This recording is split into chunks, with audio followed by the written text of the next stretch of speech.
If you were the President of the United States, how would you stop an impending global takeover when many of the conspirators hide inside your own government?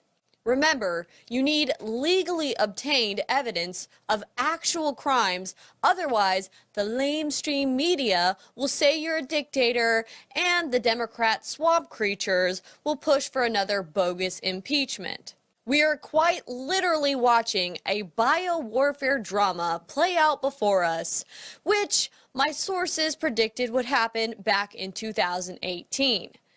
And for clarification, this individual was not a U.S. intelligence source.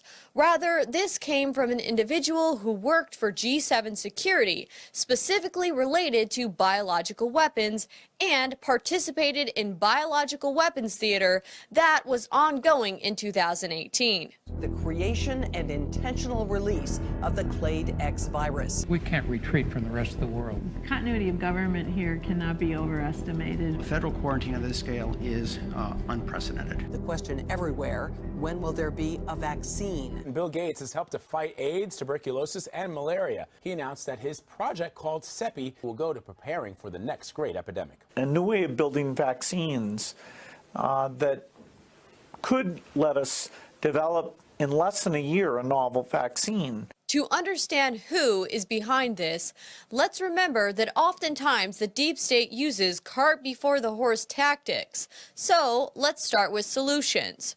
Who's offering them, when, why, and what are they?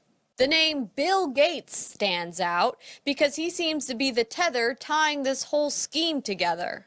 Microsoft co-founder Bill Gates, whose foundation has pledged billions of dollars towards manufacturing possible vaccines for the novel coronavirus. Is atheist Bill Gates a prophet, or did he have advanced knowledge of a tyrannical rollout? Anyone else find it coincidental that Dr. Fauci is on the leadership council for the Bill and Melinda Gates Foundation? Recognize her from the coronavirus task force briefings? Dr. Deborah Birx, well, looky here. Her daughter, Laura Birx, works for the Bill and Melinda Gates Foundation. Well, here's another interesting coincidence. The Johns Hopkins Center for Health Security, in partnership with the World Health Economic Forum and the Bill and Melinda Gates Foundation, hosted Event 201. The high-level simulation exercise for pandemic preparedness and response, hosted by Johns Hopkins Center for Health Security, the World Economic Forum, and the Bill and Melinda Gates Foundation. A high-level pandemic exercise on October 18th, 2019 in New York, New York. The Johns Hopkins Center has been the primary data source for tracking coronavirus cases. Many U.S. outlets reference them, and the Trump administration uses their data sources to make important decisions regarding the nation's welfare. So, turns out, Johns Hopkins and the World Health Organization have been padding their numbers. Wow, another coincidence.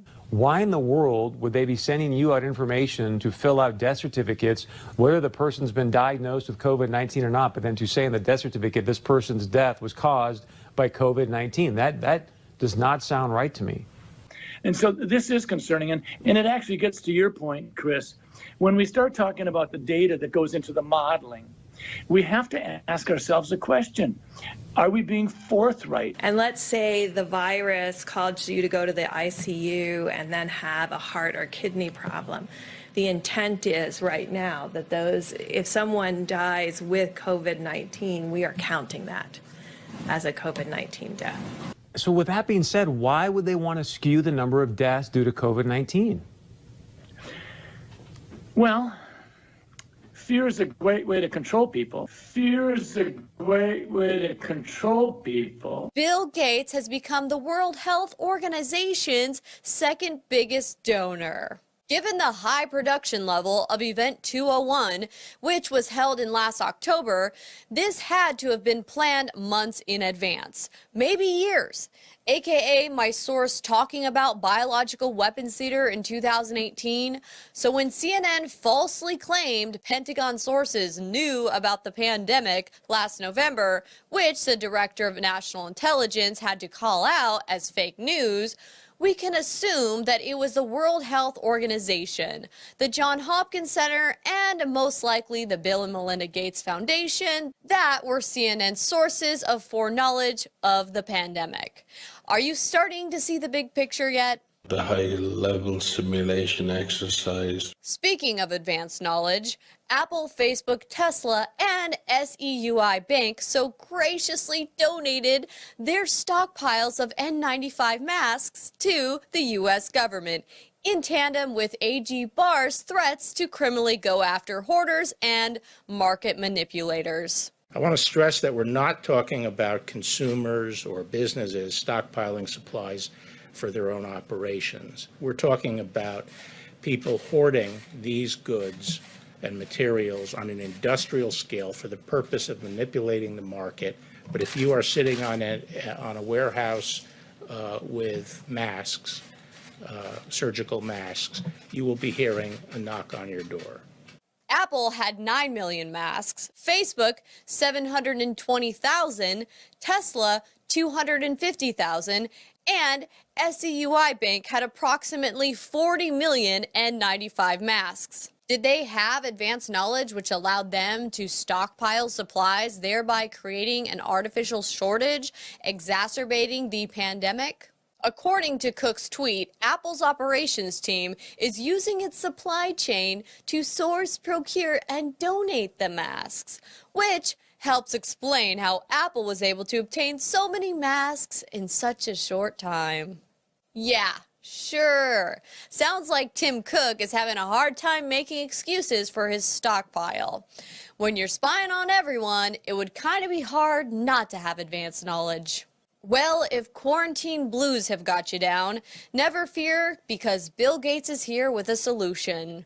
Yep, a new COVID-19 vaccine that's already entered into human testing. The efficacy of vaccines in older people is always a huge challenge. You know, it turns out the flu vaccine isn't that effective in elderly people. We clearly need a vaccine that works in the upper age range because they're most at risk of that. And doing that so that you amp it up so it works in older people and yet you don't have side effects. You know, if we have, 1 in 10,000 side effects, that's, way more, 700,000, people who will suffer from that. And that actual decision of, okay, let's go and give this vaccine to the entire world, governments will have to be involved because there will be some risk and indemnification needed. So now he admits that giving old people the flu shot was ineffective.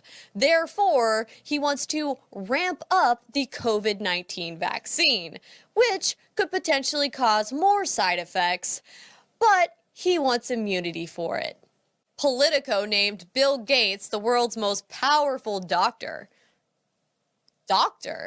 The guy's antivirus software couldn't even keep your computer from getting a virus, and we're supposed to trust him with a coronavirus vaccine?